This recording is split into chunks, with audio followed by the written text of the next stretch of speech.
کہ جی میں غوث پاک دا دھوبی ساں. ایک وہ بھی سنیا نا, فرشتے آئے تو انہوں نے پہلا سوال کیا مر ربو کا, تو انہوں نے کہا میں شیخ عبد القادر جیلانی کا دھوبی ہوں. اور یہ واقعہ اشرف علی تھانوی نے بھی نقل کیا ہوا ہے, صرف بریلوی نہیں بیان کرتے.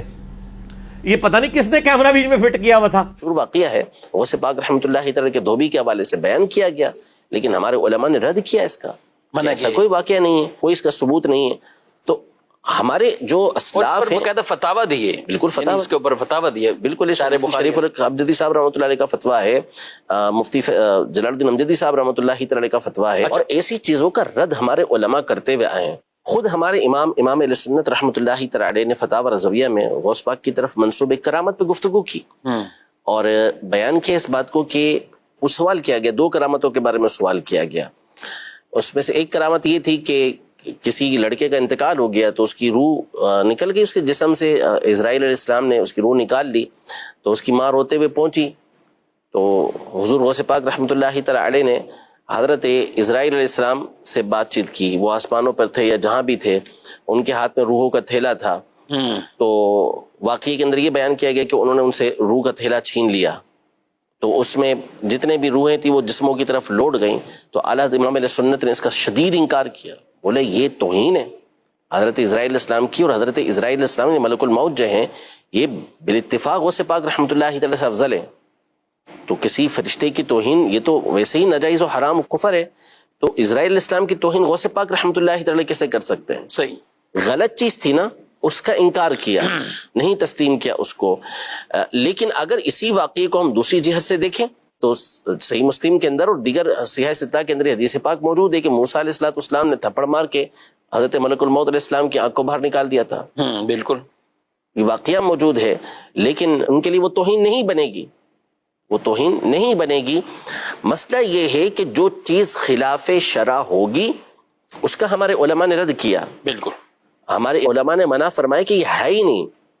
دوسرا یہ کہ اگر کوئی واقعہ ایسا ہے کہ جو خلاف شرع نہیں ہے لیکن اس کا کچھ ثبوت ہی نہیں ہے, نہ لوگوں کے اندر وہ معروف ہے, تو ہمارے علماء نے فرمایا کہ نہ کسی مستند کتاب کے اندر موجود, نہ ہی یہ زبان زد عام ہے.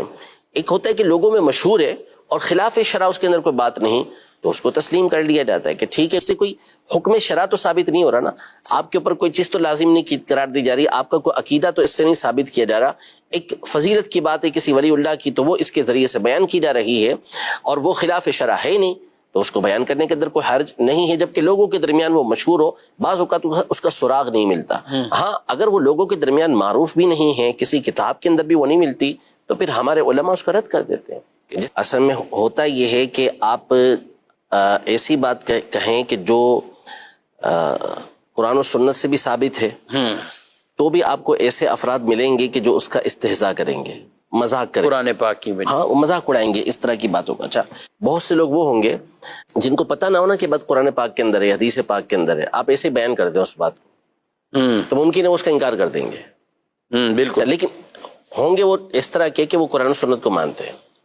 اور جب انہیں بتایا جائے کہ قرآن و سنت میں اس طرح ہے تو وہ تسلیم کر لیں گے کہ ہاں بچے قرآن و سنت میں آگے مان لیں گے, ٹھیک ہے. لیکن یہاں یہ نقطہ ہے, یہ پہلو ہے کہ دیکھیں ایسی بات جب ان کو معلوم نہیں تھی کہ قرآن پاک کے اندر ہے یا حدیث پاک کے اندر ہے, تو انہوں نے اس کا انکار کیا نا. اس کا مطلب یہ ہوا کہ ان کی عقل نے کہا کہ نہیں ایسا نہیں ہو سکتا, لیکن ان کی عقل تھی قرآن و سنت کے تابع, تسلیم کرنے والے تھے, مان لیا.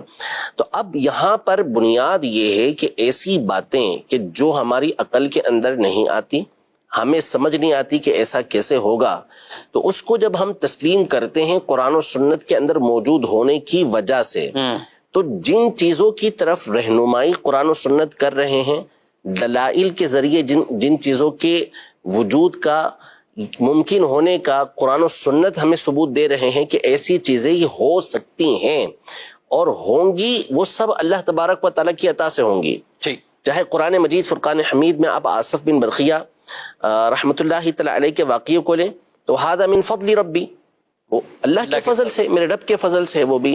یا آپ حضرت مریم رضی اللہ تعالی عنہا کے واقعے کو لیں تو وہ کیا ہے کہ قالت هو من عند اللہ, کہ اللہ کی طرف سے, ان اللہ یرزق من یشاء بغیر حساب, اللہ جس کو چاہتا ہے بے حساب اس کو رزق دیتا ہے اللہ تبارک و تعالی.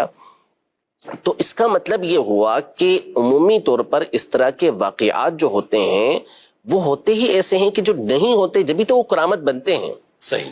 ہاں اگر وہ ایسے ہونا کہ جن کا ٹکراؤ قرآن و سنت کے ساتھ ہوتا ہو تو پھر ہم کہیں گے کہ جی یہ ہم بھی تسلیم نہیں کریں گے. ظاہر ہے کہ پھر وہ کرامت ہے ہی نہیں, وہ بات ہی جھوٹی ہے, وہ غلط ہے.